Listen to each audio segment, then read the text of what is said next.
নমস্কার, আমার নাম আয়েশা ভক্ত। আজকে আমি একটি কবিতা বলবো। সেই কবিতাটির নাম হচ্ছে খোকার সাথ, কবি কাজী নজরুল ইসলাম।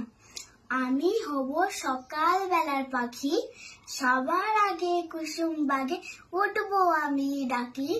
সূর্যি মামা জাগার আগে উঠবো আমি জেগে, হয়নি সকাল ঘুমো এখন মা বলবেন জেগে।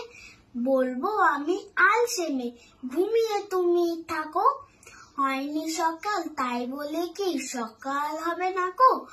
আমরা যদি না জাগি মা কেমনি সকাল হবে, তোমার ছেলে উঠলে গো মা রাত পুহাবে তবে। উষা দিদি উঠার আগে উঠবো পাহাড় জুড়ে, দেখবো নিচে ঘুমায় শহর শীতের কথা মুড়ে। ঘুমায় সাগর বালু চরে নদীর মোহনায়, বলবো আমি ভোর হলো যে সাগর ছুটে আয়। ঝর্ণা মাসি বলবে হাসি খোকন এলি নাকি, বলবো আমি নই গো খোকন ঘুম জাগানো পাখি। নমস্কার।